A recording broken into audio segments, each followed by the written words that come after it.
Like any supply chain, retail supply chains have their own unique challenges. They're different from the supply chains you might see in industrial companies or wholesaling companies, and they have very different dynamics. The retail supply chain is dealing with the consumer directly, and the customer really is king. So everything in the retailer's supply chain strategy needs to be focused on the customer and, of course, the shareholders. That goes without saying. So what makes retail supply chains so different? Well, that of course depends on the type of retailer we're talking about, because the needs of hardware retailers will vary from those of a fashion retailer. But in general terms, retailers need to deal with very broad product ranges that change, perhaps by season, possibly high levels of promotion activity, a broad supplier base, maybe some long supply lead times if there's a high degree of importing. What all this means is that the retailer's supply chain needs to be very flexible, responsive, and low cost if the market sector is highly competitive. In terms of customer value, there's a bit of a cocktail that customers are looking for. Price, this needs to be competitive. Range can be very important, say in a hardware retailer where the customer expects a one-stop shop for all their needs.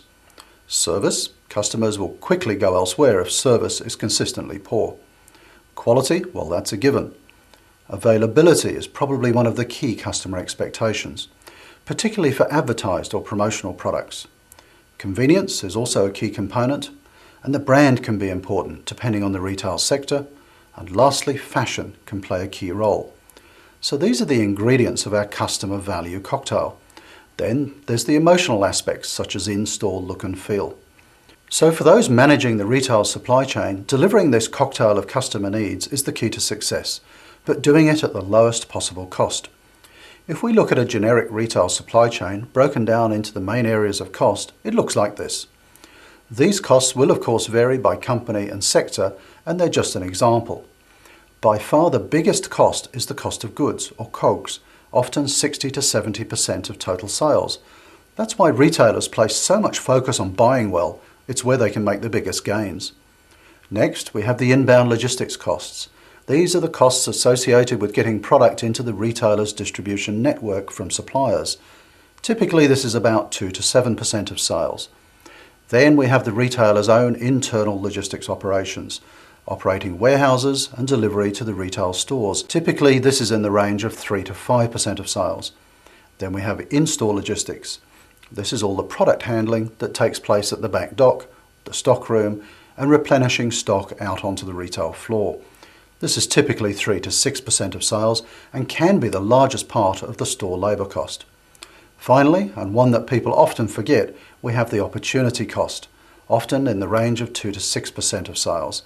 And this is the cost of a lost sale and lost customer loyalty through poor on-shelf or on-floor availability. So for the retail supply chain in particular, improving service and reducing cost is all about trade-offs and taking an end-to-end view of the supply chain.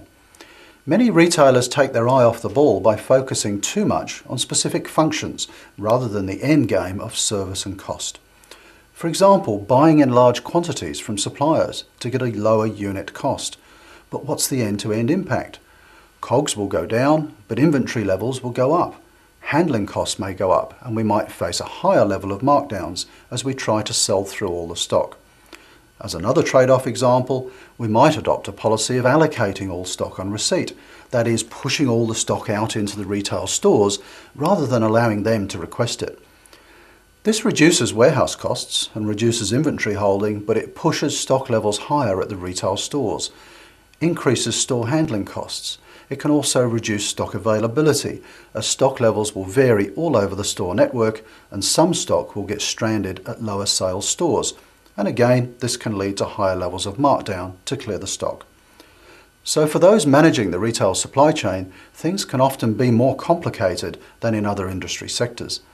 The dynamics and trade-offs can be different, and depending on the particular retail sector and product range, a number of different approaches may need to be taken with different value streams. That's the topic of another short video you might want to look at. So in summary, retail supply chains are different.